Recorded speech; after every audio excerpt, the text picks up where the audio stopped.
Krásný den. V tomto videu se podíváme na to, jak vypadají lázně Velké Losiny a konkrétně tedy sanatorium Šárka, jaké jsou zde procedury a ubytování a taky jak vypadá jídelna. Pokud přijedete autem, tak můžete zazvonit na recepci zvonkem u závory, aby vás pustili až k parkovišti u budovy, abyste si mohli vyložit věci. Vpravo je parkoviště pro návštěvníky termálního parku.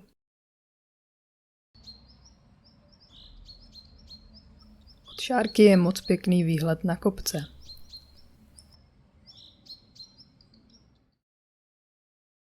Před budovou je venkovní posezení a tady už je hlavní vchod. Zepředu jsou schody a z boku je bezbariérový přístup.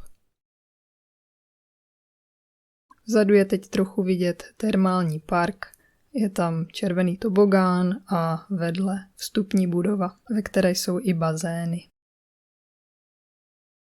Tady je pohled ze spodu. No a proč jsou tyto lázně zajímavé?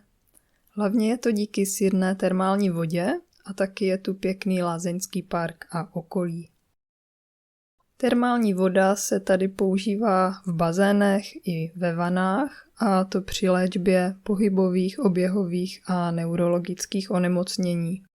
A ta voda je dobrá jednak pro uvolnění a taky zlepšuje ohebnost kloubů. Sirná voda je taky dobrá na kožní problémy, jako třeba ekzém nebo lupénka, a kůže je po ní pěkně hladká. Někdy ta voda působí trošku mazlavě a je cítit po vajíčkách. S kožními problémy se pacienti většinou léčí v hotelu Eliška, který je tady kousek, přes park. Tady na Šárce bývá většina pacientů, co jsou po výměně kloubů, a pár pacientů s jinými pohybovými problémy.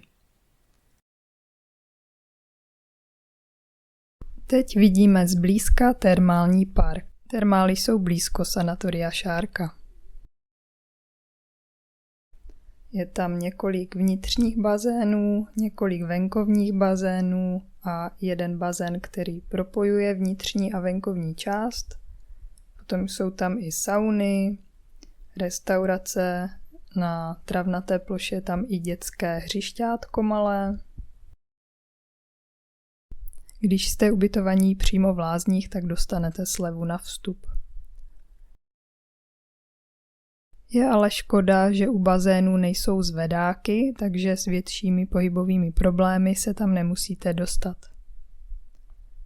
Termály jsou hodně blízko sanatoria Šárka, je to jenom tady kousek přes park.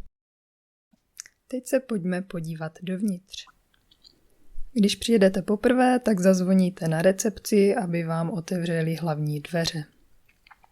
Potom zamíříte na recepci do prvního patra. Potom spolu s klíčem od pokoje dostanete i čip, kterým se otevírají venkovní dveře. Je tady výtah a tady je rozepsáno, co se kde v budově nachází a na co se spolu podíváme. Vlevo jsou schody dolů k jídelně a na procedury, vpravo schody k recepci, dalším procedurám a k pokojům. Teď jsme v prvním patře, je tu čekárna k lékaři a sestřičkám a recepce. V této chodbě jsou procedury. A tady se inhaluje Vincentka. Dále jsou v této chodbě místnosti pro individuální cvičení a taky je tady tělocvična, na kterou se za chviličku podíváme. A tady je elektroléčba, kde je i biolampa a magnetoterapie. Magnetoterapie vypadá takto. Mají tu podložku na záda, malý límec na ramena a válec třeba na kolena. Tělocvična je velká. Po stranách jsou tady motomedy, vzadu rotopedy. Probíhá tady skupinové cvičení, třeba na velkých míčích, anebo cvičení, při kterém se sedí na židlích a cvičí se třeba s malým míčem, overballem, s dřevěnou tyčí, anebo bez pomůcek.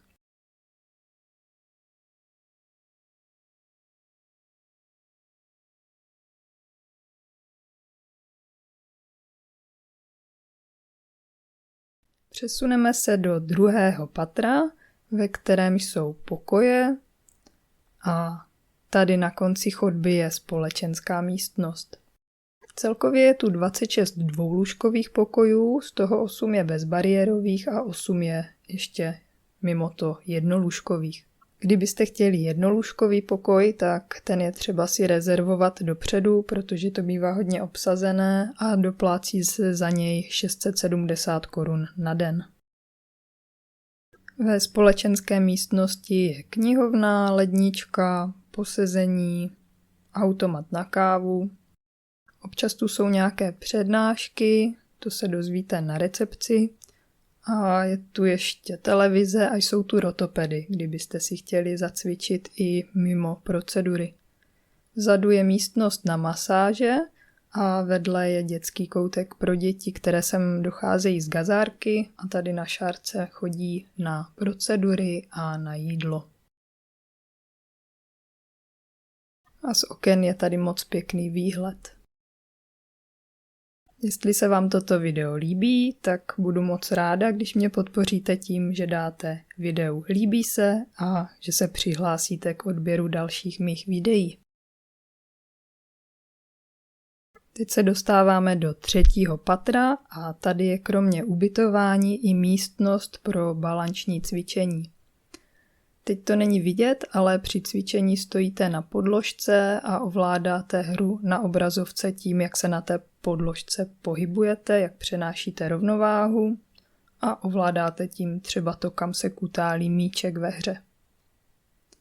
A tady vzadu je terasa s lehátky a s posezením.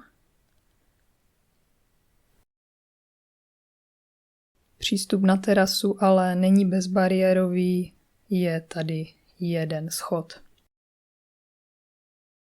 Ještě je tady čtvrté patro a tam jsou jenom pokoje.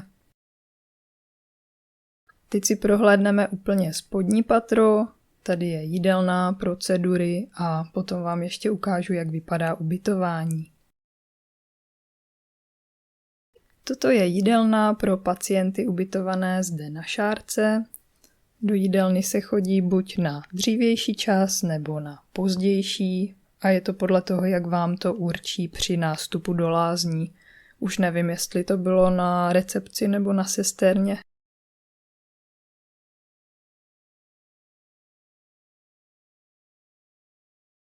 A tato jídelna je pro děti a doprovod, kteří jsou ubytovaní na gazárce kousek odtud. Tudy se jde na procedury.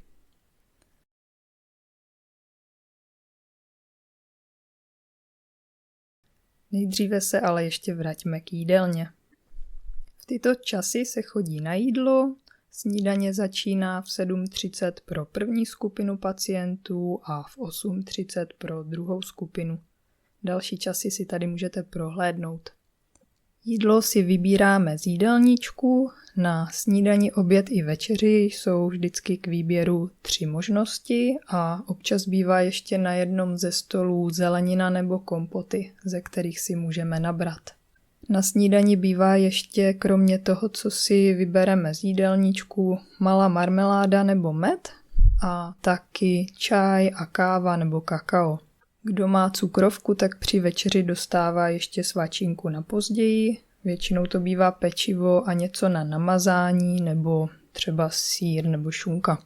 Jídlo je tu dobré a ve srovnání s jinými lázněmi, kde se při komplexní léčbě za jídlo nedoplácí, tak bych řekla, že tady se vaří lépe. Jídlo se vaří v lázeňském hotelu Eliška, který je kousek od šárky přes lázeňský park a sem se to jídlo vozí. Kavárna tu není, ale v určitou dobu mezi podáváním jídla se dá něco k pití nebo třeba i zmrzlina koupit tady přímo v jídelně. Jinak je kavárna v Elišce a taky u náměstí. Když se chodbou vydáme dál, tak se dostaneme k procedurám. Vpravo za dveřmi jsou obklady a suchá uhličitá koupel. Před námi jsou šatny k bazénu, tam se můžete převléknout, ale ideální je přijít už z pokoje v plavkách a v županu. Za rohem je bazén a koupele. V bazénu je tady sirná voda a vyměňuje se každý den, což je úplně super. Do bazénu se chodí každý den, tedy i o víkendu, takže i v neděli je tady procedura. Akorát když je člověk třeba nějak brzo po operaci, tak tam ještě nechodí. Ideální je v bazénu si zacvičit, nejenom tam sedět. Při větších pohybových potížích je možné používat do bazénu zvedák, který vás tam sveze a potom zase vyveze ven. Pro koupele je tady jedna takováto vana, do které se jde přes schůdek. A tady v kabince na lehátku můžete mít po sirné koupeli zábal v prostěradle, takže si chvilku poležíte. Jinak jsou tu koupele vířivé nebo perličkové, což je takové jemnější a po nich zábal nebývá. Také tu mají vany z dvířky, do kterých se dá snadno dostat a není tu ani žádný schůdek. Do vany si sednete, potom si dáte nohy dovnitř a potom sestřička zavře ty dvířka a vanu napustí. Takže je to mnohem jednodušší se do takovéto vany dostat.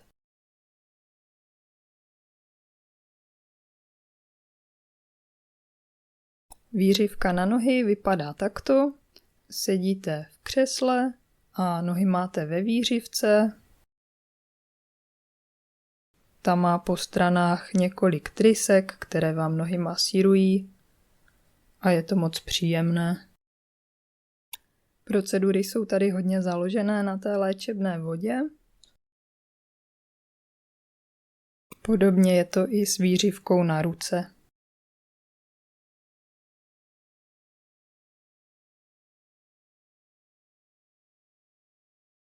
Teď vám ukážu, jak vypadá dvoulůžkový bezbariérový pokoj.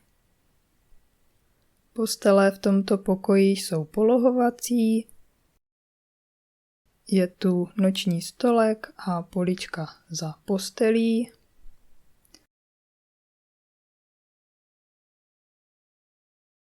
Vybavení sice není nejnovější, ale aspoň tu nejsou velké doplatky.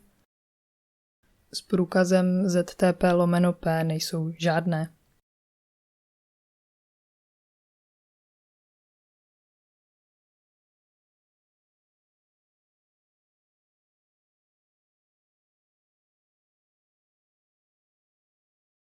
Koupelna je bezbariérová, u vstupu je na zemi jenom takováto lišta. Takže se tam dá snadno dostat. Jinak, co je tady k dispozici a co nemusíte vozit sebou, je mýdlo, je tady tekuté mýdlo, potom toaletní papír a taky ručníky.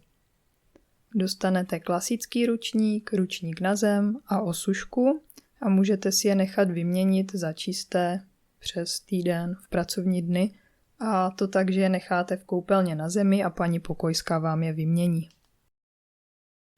Ve sprše je sklápěcí sedátko a madlo, u záchodu jsou madla z obou stran. Je tu i fén, ale je připevněný ke zdi, takže pro mě třeba bylo pohodlnější vzít si fén z domu.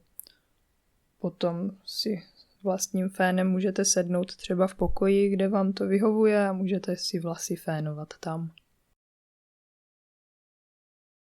Je tady i dost místa na pověšení ručníků.